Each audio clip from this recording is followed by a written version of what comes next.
The massive space station slowly turned against the black sky, its silver walls catching light from 3 distant moons.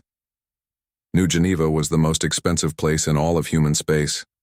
Only the richest people could afford to come here, and today, they came from 17 different star systems. Ships arrived every few minutes. Some were small and fast, painted bright colors with gold trim. Others were huge, carrying entire families and their servants. Each ship cost more money than most people would see in their whole lives. The people who owned these ships thought they were the most important humans in the galaxy. Marcus Kane stepped out of his silver ship first. He was tall and thin, with perfect white teeth and clothes that cost a fortune. His hair was black without a single gray strand, thanks to expensive treatments that kept him looking young. Behind him came his 3 best friends, people who had been rich since the day they were born. Victoria Stone wore a dress made from silk that came from a planet where each thread was spun by tiny alien creatures. Diamonds covered her arms and neck, but the most expensive thing she wore was a small device behind her ear that let her think faster than normal humans. She smiled, but her eyes were cold. Alex Turner looked younger than his 40 years, thanks to treatments that cost more than most ships. His suit changed colors slowly as he walked, showing off technology that only the richest people could buy. He carried a small computer that could control machines across 3 star systems. Claire Foster had inherited her money from her grandmother, who owned the biggest shipping company in human space. She wore simple clothes, but each piece cost enough to buy a house. Her shoes were made from leather that came from animals on Earth, now so rare that only a few pairs existed. These 4 people called themselves the Golden Circle. They thought they were better than everyone else because they had more money. They owned companies, controlled trade routes, and lived on the most beautiful worlds humans had found. Today they came to New Geneva for the biggest business meeting of the year.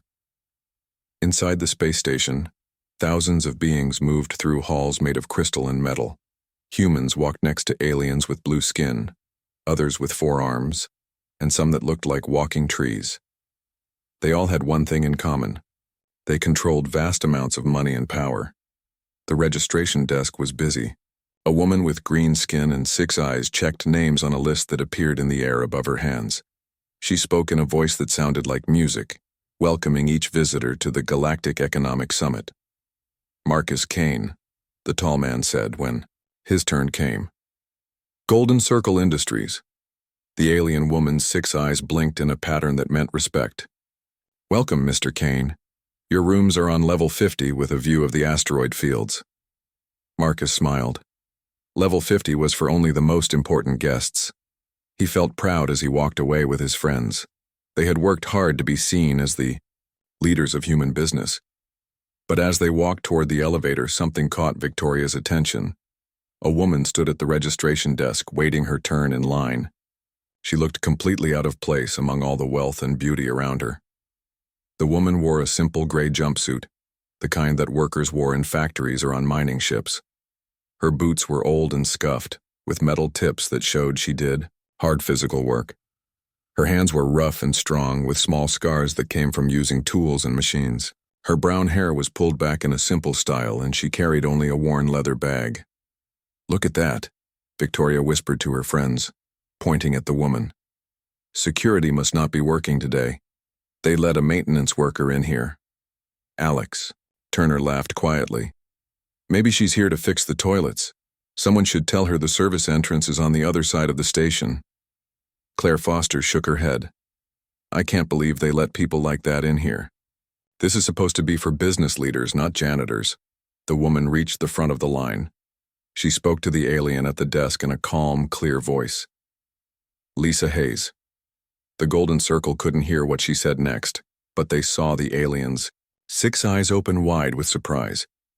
The creature looked at her computer screen, then back at the woman, then at the screen again.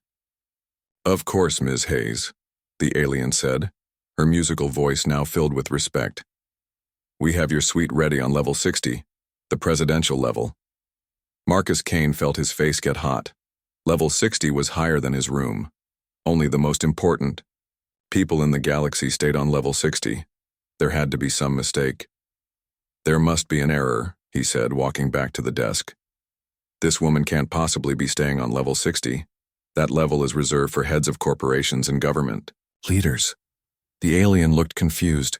Her 6 eyes moved between Marcus and Lisa. I'm sorry, sir, but there is no mistake. Ms. Hayes has one of our finest suites. Lisa turned to look at Marcus for the first time. Her eyes were brown and calm, showing no anger at his rudeness. Is there a problem? She asked. Yes, there is, Victoria Stone said, joining them at the desk. We're trying to figure out how a maintenance worker got a room on the presidential level. Lisa looked at Victoria's expensive dress and diamond jewelry. I work in resource extraction and development, she said simply. This made Alex Turner laugh, out loud. Resource extraction, you mean you work in a mine somewhere, digging up rocks? Something like that, Lisa said. She didn't seem bothered by their laughter. Claire Foster stepped forward. Listen, I don't know how you got in here, but this summit is for serious business people. Maybe you should go back to whatever little planet you came from. Other people in the lobby started to notice the argument. Some were human, but many were aliens from different worlds. They watched with interest as the golden circle surrounded the woman in the gray jumpsuit. Lisa picked up her worn leather bag. I'm exactly where I need to be, she said. Excuse me. She walked toward the elevator that went to level 60. The golden circle watched her go, shaking their heads. The standards here are really dropping, Marcus said. Next year we should have our own private summit somewhere else. Agreed, Victoria said. We can't do serious business with people like that around. They didn't notice that several alien business leaders had been watching the whole scene. These beings had traveled across the galaxy to attend the summit, and they were very interested in what they had just seen. As Lisa's elevator doors closed, she looked back at the golden circle one last time. Her expression was still calm, but something in her eyes suggested that this meeting was far from over. The welcome dinner took place in the station's biggest room. Crystal walls showed the stars outside while soft music played from hidden speakers. Tables were set with plates made from rare metals and glasses that cost more than most people's cars. The smell of expensive food filled the air. Marcus Kane and his friends sat at table number 1, the most important table in the room. They wore their finest clothes and talked loudly about their businesses, so everyone could hear how successful they were. Other wealthy humans and aliens filled the other tables, making deals worth billions of credits. Lisa Hayes entered the dining room quietly. She still wore her gray jumpsuit and carried her old leather bag. Many people stared at her as she walked between the tables, looking for a place to sit. Most tables were full, but there were 2 empty chairs at table number 1. Excuse me, Lisa said politely to Marcus Kane. May I sit here? Marcus looked up from his expensive wine. His face showed surprise and annoyance. I think you might be more comfortable somewhere else, perhaps in the kitchen with the other workers. Victoria Stone laughed behind her diamond-covered hand. Marcus, don't be mean. Maybe she's someone's assistant. Tell me, dear, who do you work for? I might know them. Lisa sat down in the empty chair anyway. I work for myself, she said simply. This made Alex Turner nearly choke on his drink. You work for yourself? Doing what, cleaning offices? I told you before. Resource extraction and development. Claire Foster rolled her eyes. Oh, please. You mean you dig holes in the ground looking for metal scraps? That's not a real business. The conversation at nearby tables got quieter as people started listening.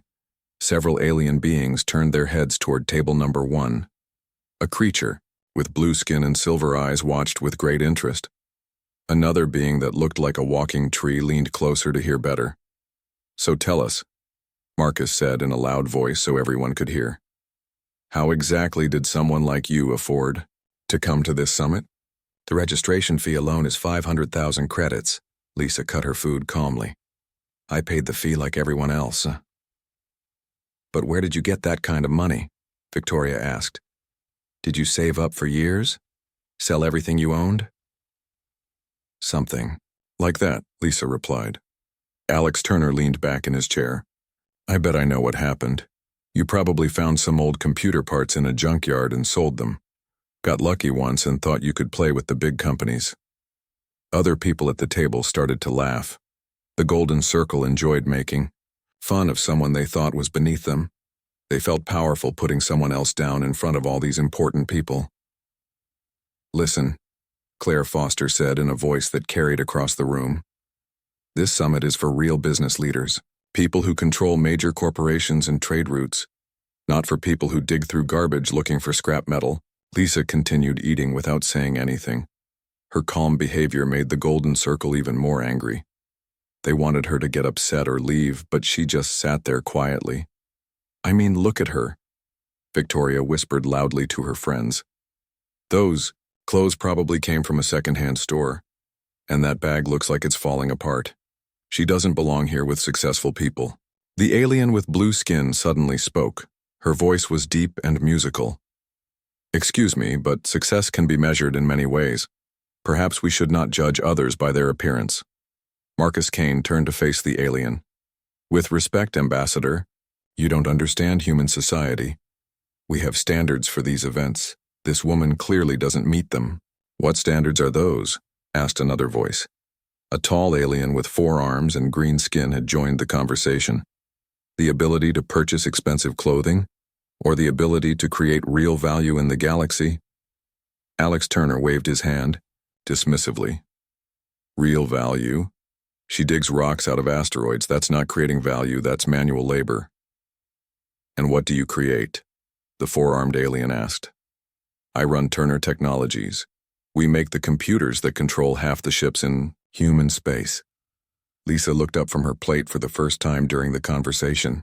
"Turner Technologies," she said quietly. "I know that company." Alex smiled proudly. "Of course you do. We're very famous."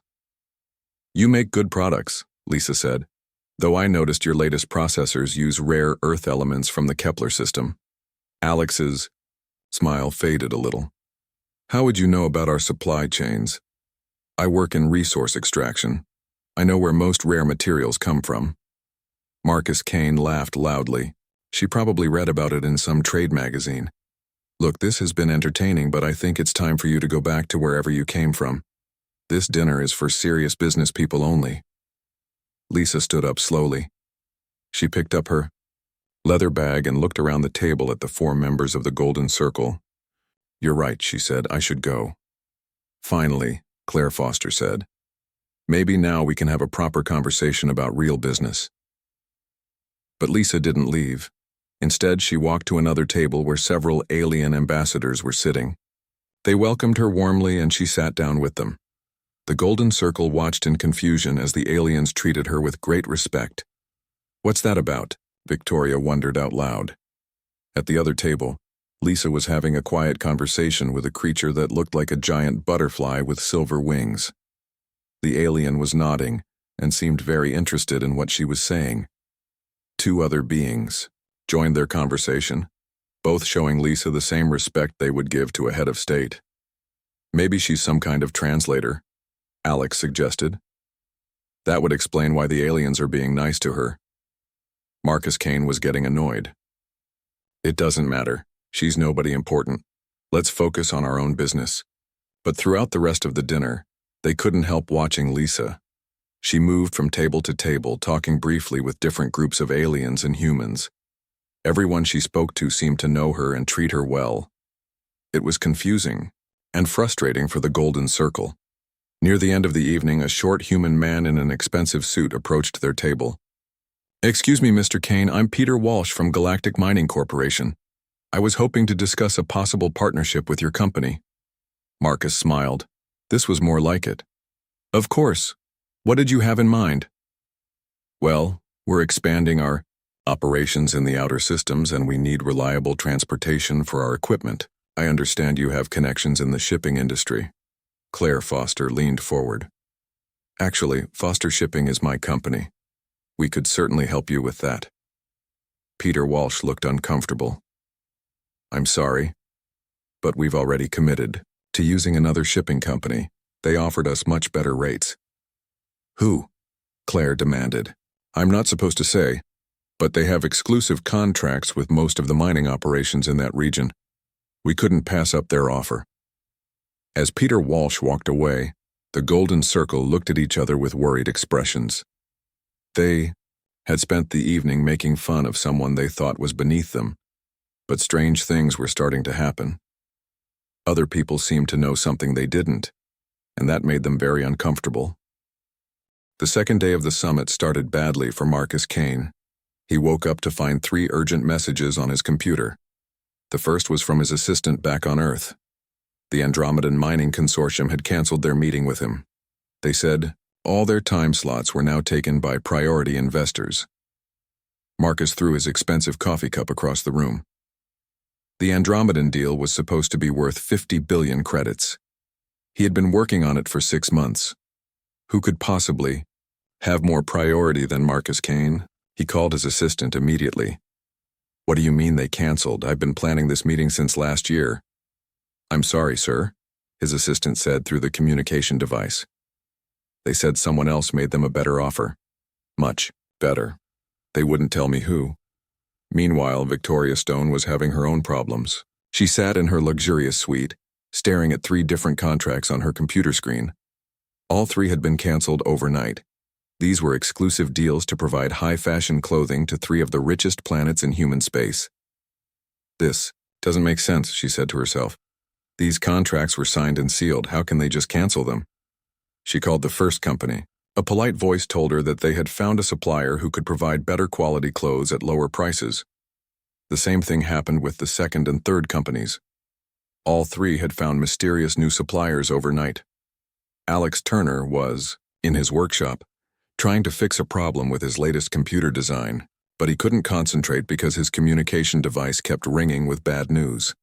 2 of his biggest customers had decided not to renew their contracts. A third customer had reduced their order by half. What's happening? He asked his business manager. Yesterday everything was fine. Today everyone's changing their minds. I don't know, sir. But there are rumors that someone is offering the same technology at much lower prices. Our customers are saying they can't afford to pay our rates anymore. Only Claire Foster seemed to be having a normal day. Her shipping company was still running smoothly, and no one had canceled any contracts.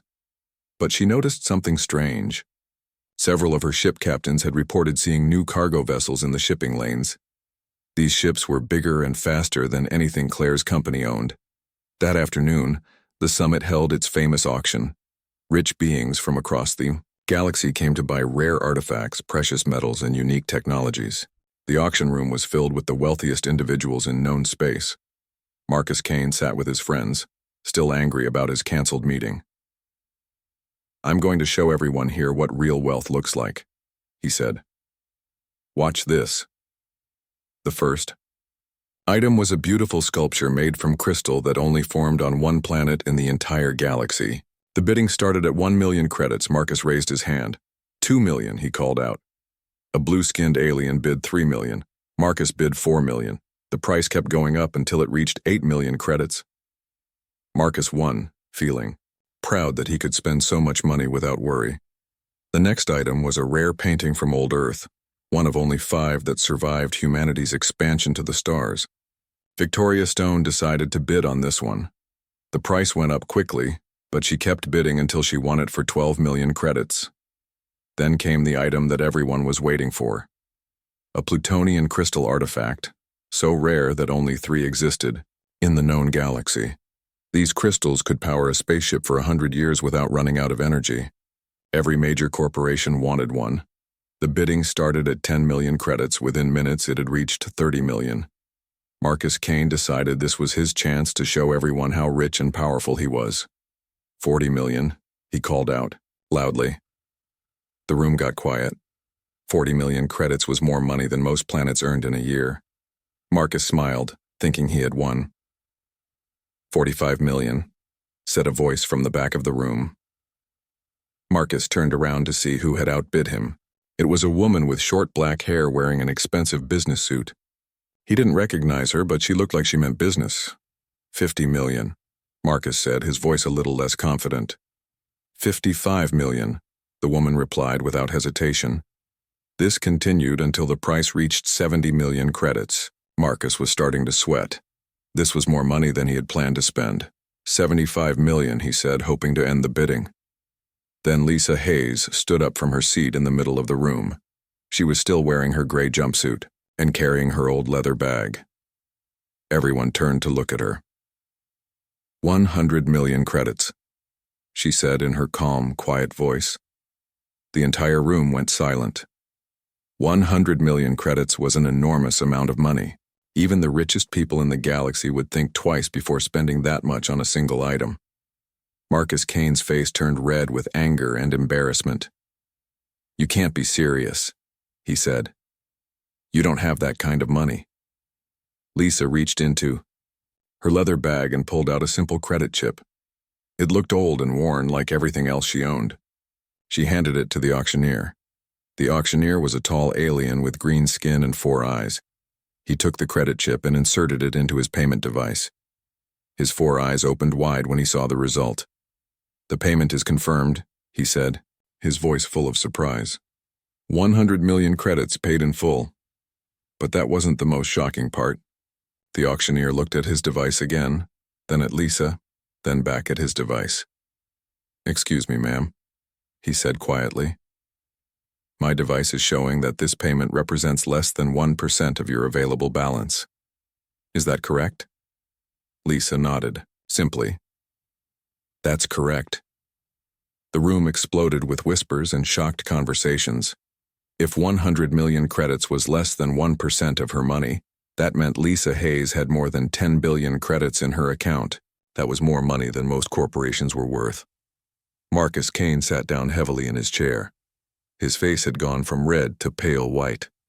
Victoria Stone's mouth was hanging open. Alex Turner was staring at Lisa like he had seen a ghost. Claire Foster was the first to speak. "That's impossible," she whispered. "She's just a maintenance worker. She digs rocks out of asteroids." But the payment device didn't lie. Lisa Hayes had just spent 100 million credits like it was pocket change. And if the auctioneer was right, she had billions more where that came from. Lisa picked up the crystal artifact and put it in her leather bag like it was a common tool. She looked around the room at all the shocked faces, then walked quietly toward the exit. As she passed the Golden Circle's table, she stopped for just a moment. "Resource extraction can be quite profitable," she said, "if you know what you're doing." Then she left the room, leaving behind hundreds of confused and amazed people. The Golden Circle sat in stunned silence, trying to understand what had just happened. Everything they thought they knew about Lisa Hayes was wrong, but just how wrong they were about to find out. Marcus Kane could not sleep that night. He kept thinking about what had happened at the auction. Lisa Hayes had spent 100 million credits like it was nothing. That was impossible. She was just a worker who dug rocks out of space. Workers did not have billions of credits. At 5 in the morning, he gave up trying to sleep. He turned on his computer and started searching for information about Lisa Hayes. There had to be some explanation. Maybe she had stolen the money. Maybe the credit chip was fake. Maybe it was all some kind of trick.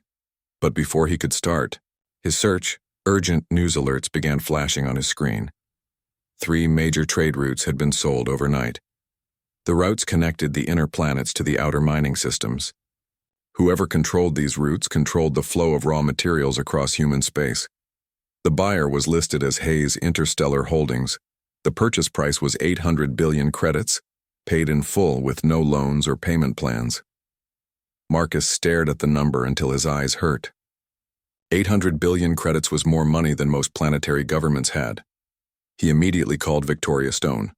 Her communication device rang several times before she answered. She sounded tired and worried. "Marcus, do you know what time it is?" "Have you seen the news?" he asked. "Someone bought the Kepler, Vega, and Centauri trade routes, all 3 of them." "What? That's impossible. Those routes aren't for sale. They're controlled by the Galactic Trade Commission." "Not anymore. Hayes Interstellar Holdings bought them for 800 billion credits." There was silence on the other end of the communication. Then Victoria's voice came back, very quiet. "Hayes? Like Lisa Hayes? It has to be connected. Find Alex and Claire. Meet me in my suite in 10 minutes. We need to figure out what's going on." 20 minutes later, All 4 members of the Golden Circle sat around Marcus's expensive table. They had coffee and pastries that cost more per bite than most people earned in a day, but no one was eating.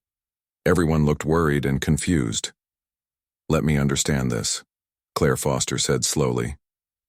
"You think that woman in the gray jumpsuit somehow bought 3 trade routes for 800 billion credits?" "I don't know what to think," Marcus replied. "But Hayes Interstellar Holdings has to be connected to her. How many people named Hayes can there be in the shipping business?" Alex Turner was typing on his portable computer. "I'm searching for information about this company, Hayes Interstellar Holdings." He paused, reading from his screen. "Here's something. They were founded 30 years ago by someone named L. Hayes, started as a small asteroid mining operation." "That proves it," Victoria said. "She really is just a miner. But how did she get so much money?" Alex kept reading. "It says here that Hayes Interstellar Holdings has exclusive mining rights to 6 star systems. They control the largest deposits of rare earth elements in human space." Marcus felt sick to his stomach. Rare earth elements were essential for building spaceships, computers, and communication devices. If Lisa Hayes controlled the supply of these materials, she controlled a huge part of the galactic economy. "Keep reading," Claire said. "What else does it say?" "They also own controlling interests in 3 major shipbuilding companies, and they have exclusive contracts to supply fuel for faster-than-light travel to most of the major shipping lines." The room got very quiet. Each member of the Golden Circle was starting to understand how serious this situation was. Lisa Hayes did not just have money. She had control over the basic resources that made space travel possible. Victoria Stone's face had gone pale. "My fashion business depends on shipping clothes between planets. If she controls the shipping companies, my technology company needs rare earth elements for our computers," Alex said quietly. "If she controls the supply..." Claire Foster was the first to truly understand. "She doesn't just own businesses. She owns the foundation that all our businesses are built on. Without her resources and shipping, none of our companies can operate." Marcus stood up and began walking around the room. "This has to be some kind of mistake. One person cannot control that much of the economy. There are laws against monopolies." Alex was still reading from his computer. "According to this, Hayes Interstellar Holdings is not technically a monopoly. They have competition in each individual market. They just happen to be the biggest player in all of them." "How big?" Victoria asked, though she was afraid to hear the answer. Alex was quiet for a long time, reading numbers on his screen. When he finally spoke, his voice was barely a whisper. "According to these financial reports, Hayes Interstellar Holdings has a net worth of approximately 2 trillion credits." The number hung in the air like a physical weight. 2 trillion credits was more money than the Golden Circle members had combined. It was more money than most planetary governments controlled. It was more money than some entire star systems were worth. "That cannot be right," Marcus said. "Check it again." Alex checked multiple sources: financial databases, government records, trade publications. They all said the same thing.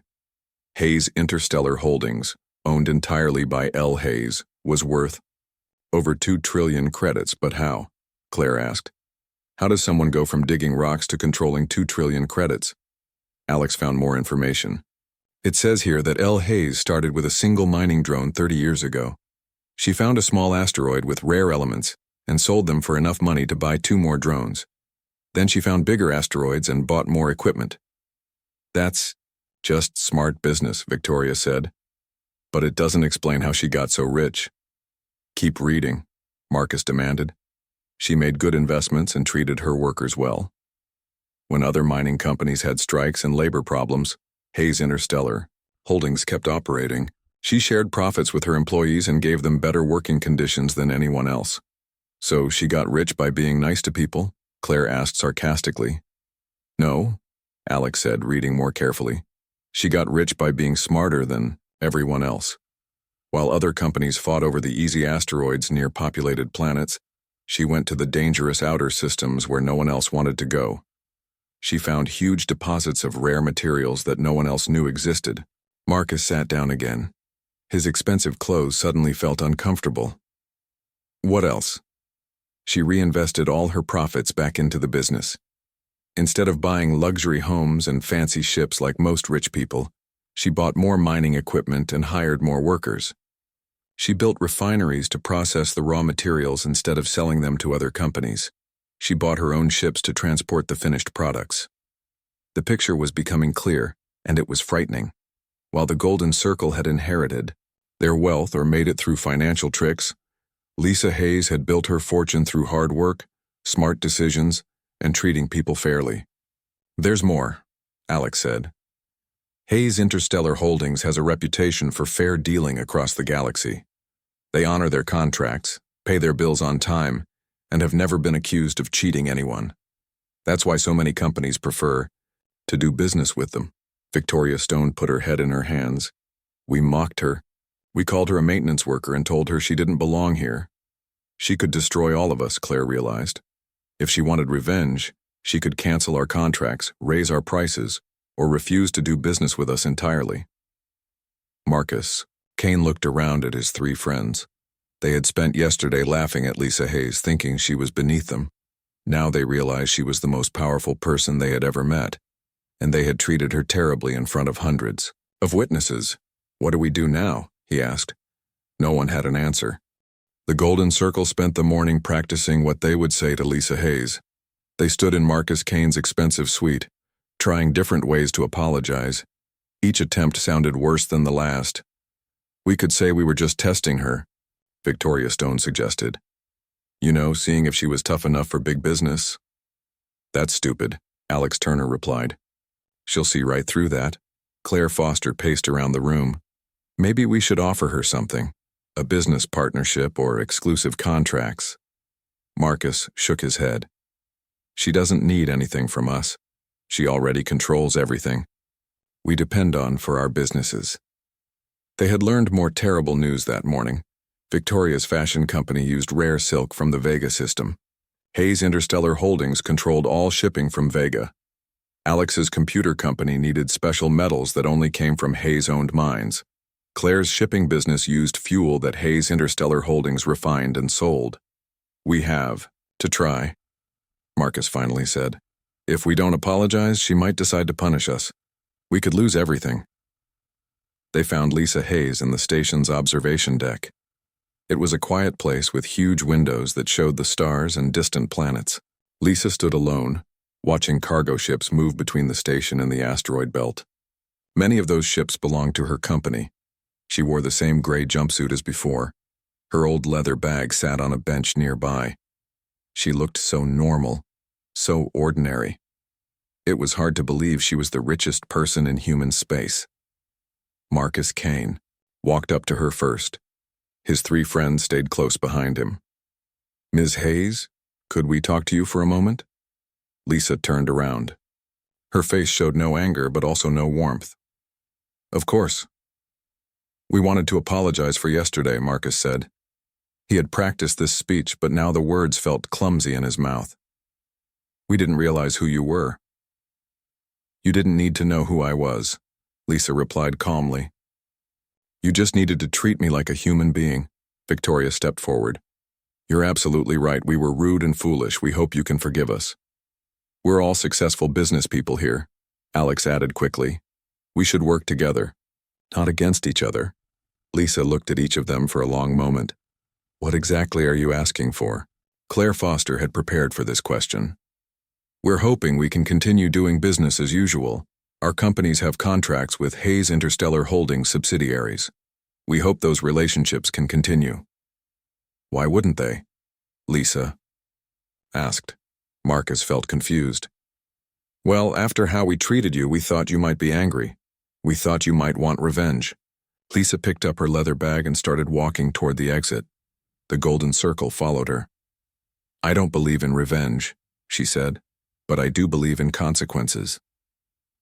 What kind of consequences? Victoria asked nervously. The same consequences that affect everyone in business. Supply and demand, market rates, competition. They reached the elevator.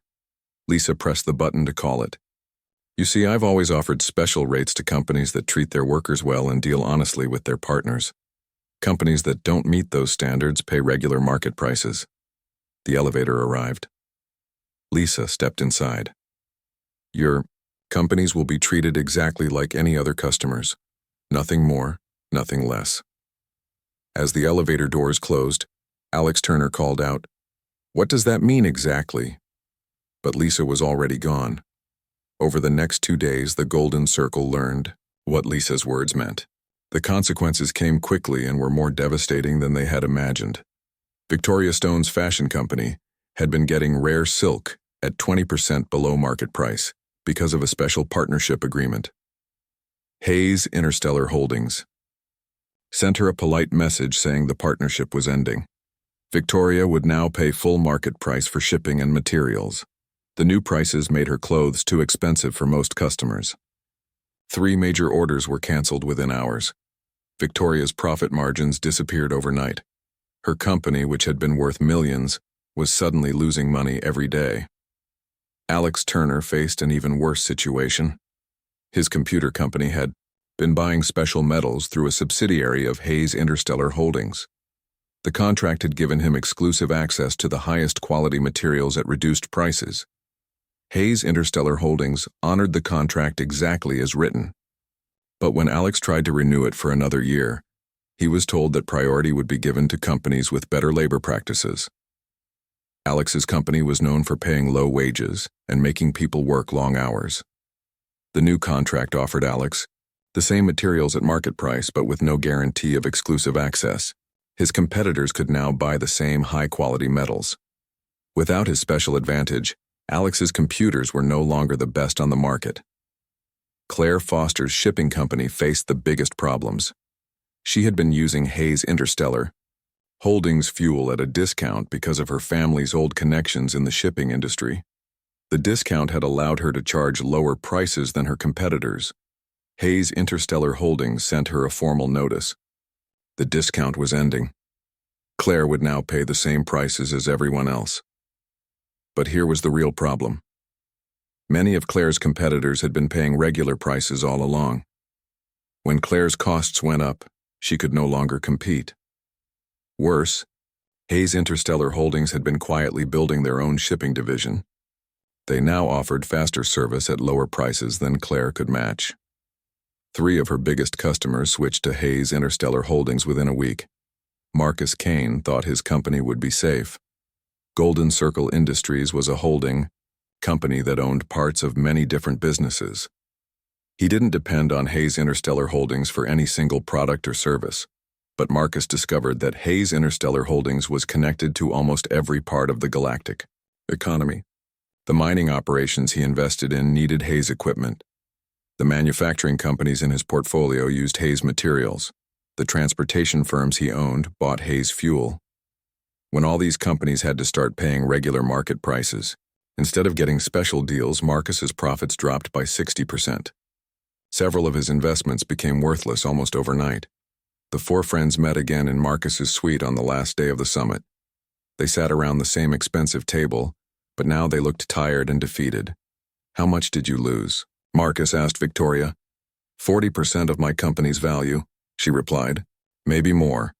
I might have to sell my manufacturing plants." "I lost 3 major contracts," Alex said. "My stock price dropped by half." "I'm going to have to close 6 shipping routes," Claire added. "I can't afford to operate them anymore." Marcus looked around at his friends. "She didn't even try to hurt us, she just stopped giving us special treatment." "That's the scariest part," Victoria said. "She didn't break any contracts or refuse to do business with us. She just treated us like everyone else." Alex laughed bitterly. "We thought we were successful because we were smart and talented, but we were really successful because we were getting better deals than our competitors." "What do we do now?" Claire asked. Marcus stared out the window at the cargo ships moving through space. Many of them belonged to Lisa Hayes.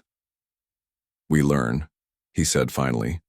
"We learn how to build real businesses instead of depending on special favors." Outside, Lisa Hayes was preparing to leave the station.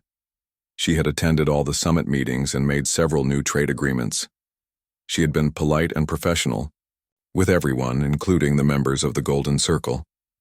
She had not destroyed their companies out of anger or revenge. She had simply stopped giving them advantages they had not earned. In the world of fair competition, their businesses could not survive.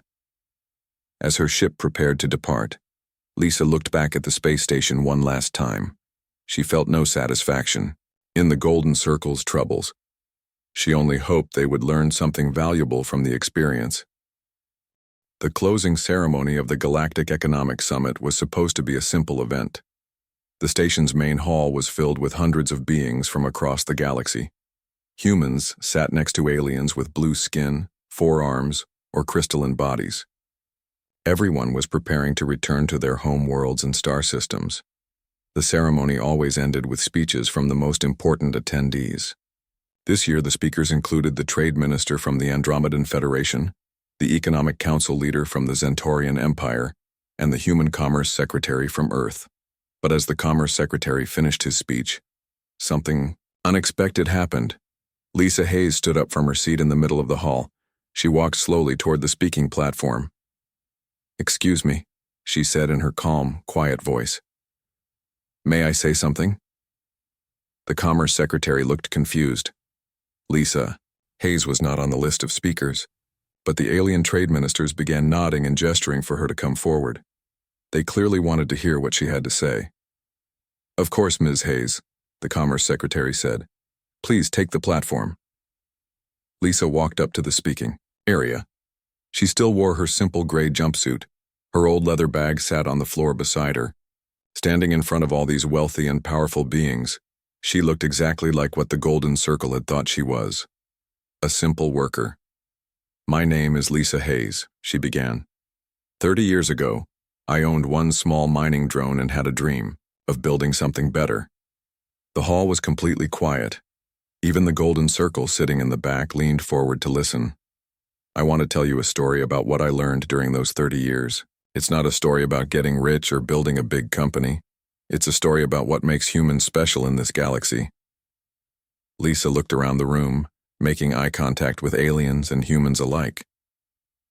When I started my business, I had no money, no connections, and no special advantages. What I had was a willingness to work hard and a belief that success should be earned, not given. Several alien ambassadors nodded in agreement. The Zentorian trade minister, whose people valued honest work above all else, showed particular interest. I could have taken shortcuts. I could have cheated my competitors, paid my workers poorly, or broken my promises to customers. Many people told me this was the only way to succeed in business. Lisa paused, looking directly at where the Golden Circle was sitting. They shifted uncomfortably in their expensive chairs. But I chose a different path. I treated every worker like a valuable partner. I kept every promise I made, even when it cost me money. I shared my success with the people who helped me build it. A 4-armed alien from the Kepler system stood up and applauded. Soon, others joined in. The applause grew until almost everyone in the hall was clapping. Lisa waited for the noise to die down before continuing. "Some people think this makes me weak or foolish. They believe that business is about taking advantage of others and keeping all the profits for yourself." She gestured toward the windows, where cargo ships could be seen moving between planets. "But look at what we've accomplished together. Humans have spread across 17 star systems. We trade peacefully with dozens of alien civilizations. We've built something amazing." The Andromedan trade minister, a tall being with silver skin, stood up. "Ms. Hayes speaks truth. Humans are valued partners precisely because many of you honor your agreements and treat others fairly." Lisa smiled for the first time since the ceremony began. That's humanity's real strength. Not our technology or our weapons or our wealth. It's our ability to see the potential in everyone and to build something greater than ourselves through cooperation. An alien that looked like a walking tree raised one of its branch-like arms. This is why the forest worlds prefer to trade with humans. You understand that business is about relationships, not just profit. Exactly, Lisa said. When you treat people with respect and fairness, they want to work with you. When you share success, everyone becomes more successful. She pointed to different sections of the audience. The mining crews who work on my asteroids own shares in the company. The ship captains who transport our materials get bonuses when we do well. The factory workers who refine our products have job security and good benefits. Marcus Kane felt sick listening to this. His own workers were paid as little as possible and could be fired at any time. He had always thought this was smart business. This approach doesn't just help individual companies, Lisa continued. It helps all of humanity. When humans are known for keeping their word and treating others fairly, it opens doors for all of us. The blue-skinned alien ambassador from the Vega system stood up. The Hayes companies have been our most trusted partners for 20 years. Their reputation has made us more willing to work with other human businesses as well. Lisa nodded. That's the point. When one human acts with honor, it reflects well on all humans. When one human breaks trust, it hurts our entire species' reputation. She looked directly at the golden circle again. Some people think they can succeed by putting others down, taking shortcuts, or demanding special treatment. But real success comes from lifting others up. Victoria Stone wanted to hide under her chair. She remembered how she had laughed at Lisa and told her she didn't belong at the summit. I want to end with a challenge, Lisa said. To every human in this room, and to our alien friends who are listening. Don't judge people by their appearance or their background. Judge them by their character and their actions. She picked up her old leather bag. Some of the most successful people I know wear work clothes and have dirt under their fingernails. Some of the biggest failures I've seen wear expensive suits and live in luxury. The entire hall erupted in applause. Aliens and humans stood up, clapping and cheering. The speech had touched something important, something that went beyond business and money. As Lisa walked back to her seat, the Zentorian trade minister announced something that shocked everyone.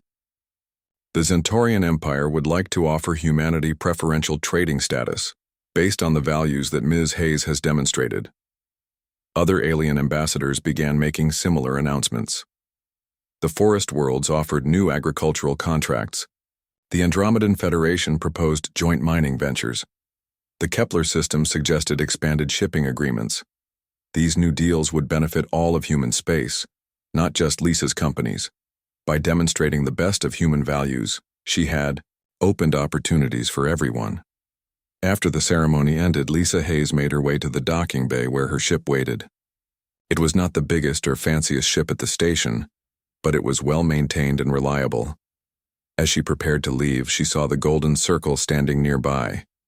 They looked lost and defeated, like children who had been caught doing something wrong.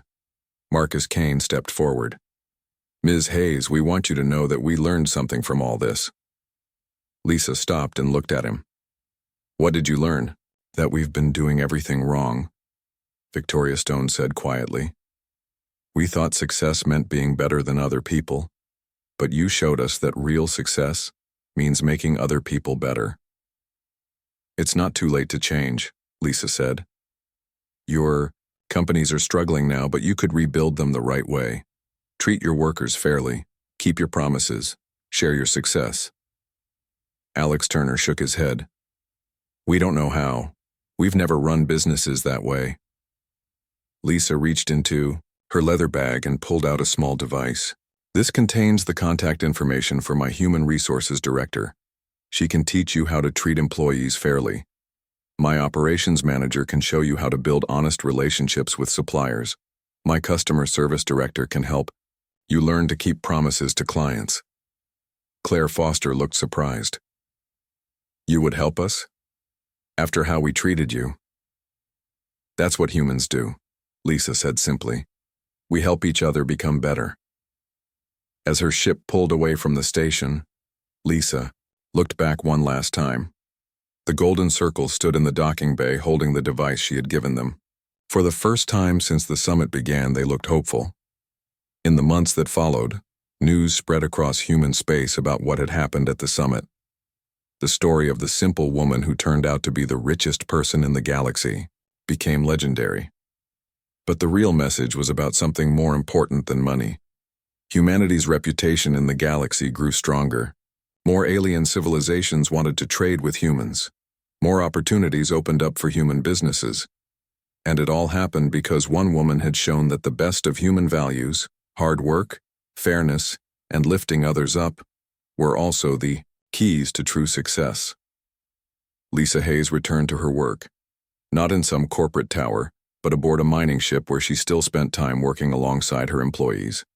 She had proven that you could be incredibly successful without losing sight of what made you human. And that lesson spread throughout the galaxy, making life better for humans everywhere.